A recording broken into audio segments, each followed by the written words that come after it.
The expansion of Ripple and even XRP is still going strong. And I'm aware that you're already going to say it in the comments, but XRP's price keeps falling. And I want you all to understand that Bitcoin is still very much a part of this space. Therefore, if you're whining about XRP's price and performance at the moment, check out Bitcoin and let me know how it's doing. Is the price of Bitcoin reaching new all-time highs? Is there a Bitcoin pump? No, it isn't. In a market driven by Bitcoin, we are still doing quite well. I hate to tell you, but until we truly exit the Bitcoin-driven markets, there won't be any price movement for older coins overall. However, I will add that when we eventually detach from Bitcoin, we should concentrate on the factors that will cause price activity. And that's precisely why I continue to be dedicated and fundamentally focused. Despite the fact that I am aware of how frustrated, or perhaps irritated, you guys are out there. I understand. I can appreciate the frustration. I'm with you right there. I'd like to see XRP reach $10.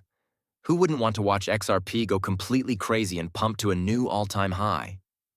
I completely agree with you guys, but we can't get too caught up in our annoyance and feelings about price action when we are actually seeing some of the most significant movements in this area, particularly with regard to utility-based projects like XRP. I want to start with RLUSD because the market is still opening up for RLUSD. The prominence of RLUSD on Ethereum in comparison to the XRP ledger is one aspect of RLUSD that I'm not really enthusiastic with. It's facts. Listen. We are aware that there are far more RLUSD issued on Ethereum than on the XRP ledger, and while this isn't a major blow to XRP at the moment, I would like to see ROUSD serve as a sort of bridge connecting Ethereum and the XRP ledger, which I believe will occur with the EVM sidechain. However, once we see a lot of these modifications which are beginning to materialize on the XRP ledger, I also anticipate that a lot more ROUSD will be issued out on the XRP ledger. We certainly see Gemini facilitating ROUSD, but I get pass-through and truly enable institutional DeFi initiatives. It's wonderful to see that Gemini trading is available and that withdrawals and deposits are permitted. Believe that this is fantastic. It goes without saying that Gemini is one of the biggest exchanges in space.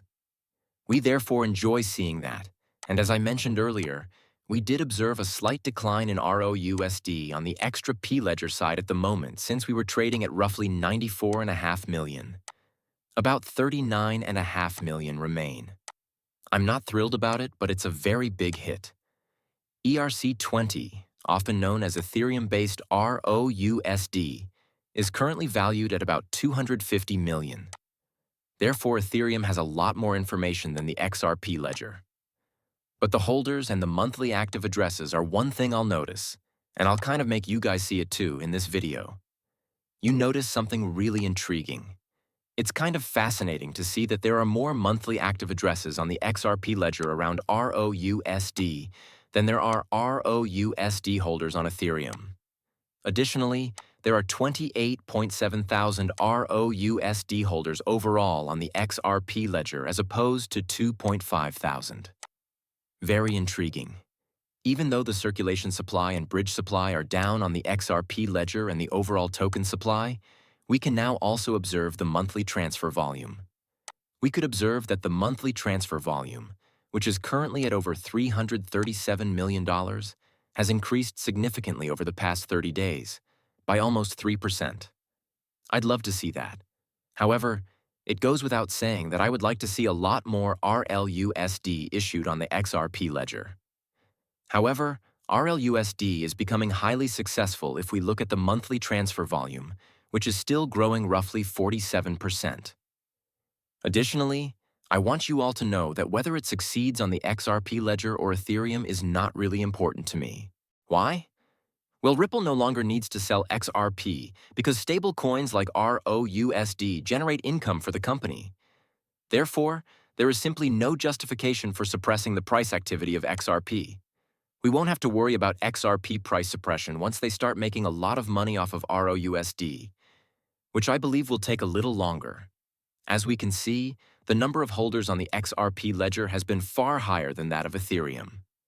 Here we could also see the burns and mint. The active addresses soon started to rise on the XRP ledger as well.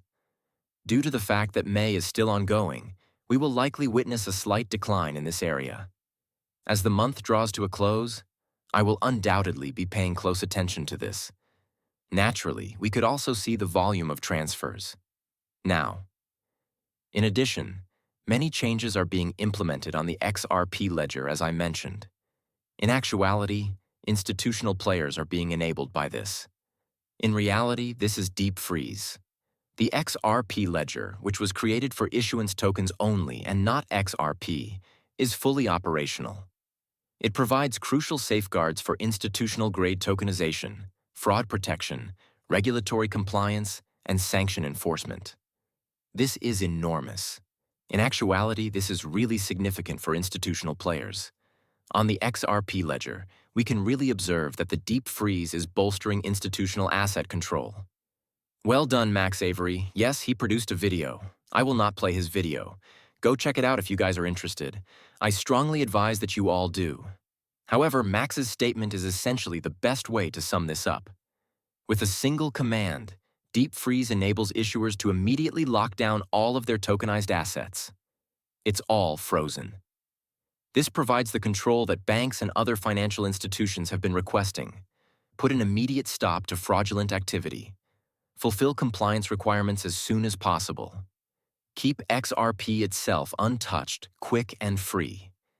Indeed, this is fantastic. It's great for the ecosystem and for advancing tokenization initiatives, which is precisely what Ripple is attempting to do. In addition to this, we received an update from the COO of Zaman Wallet and XRP Ledger Labs. Since April has arrived, more than 200 million XRP have been processed. The on-chain trading volume was manually signed with Zaman Wallet in the tens of millions, and $200 million in XRP were handled in just payments. This is amazing. It indicates that the XRP ecosystem is indeed expanding. We can't only focus on stable coin projects, you know. The XRP ledger appears to be beginning to expand. It is beginning to spread. The environment is beginning to gain attention. And I'm keeping an eye on this because it indicates that the ecosystem is opening up, which implies that XRP is being used more. The volume of XRP is growing. You know, the number of users on the network is also increasing. All of this is excellent news for XRP, the underlying asset. Aside from that, however, we did receive a significant report from Ripple. As you are all probably already aware, Brad Garlinghouse told us that the first quarter of 25 was a fantastic quarter for Ripple because of our purchase of Hidden Road, the resolution of the SEC case, and the institutional interest in XRP and ETPs around the world. In the future, the XRP markets report will examine a little different. As some may recall, the goal of these reports, which began to be published in 2017, was to provide transparency over Ripple's XRP holdings, which the SEC and others regrettably utilized against us. Our dedication to openness remains unchanged, notwithstanding this development. Our XRP holdings will still be listed on ripple.com/XRP. Instead, than being combined into a single end-of-quarter announcement, Ripple and XRP-related updates will also be disseminated via the current social media platforms. However, all things considered, this is a fantastic upgrade. The fact that they want to sunset some of the changes pertaining to XRP has angered many individuals.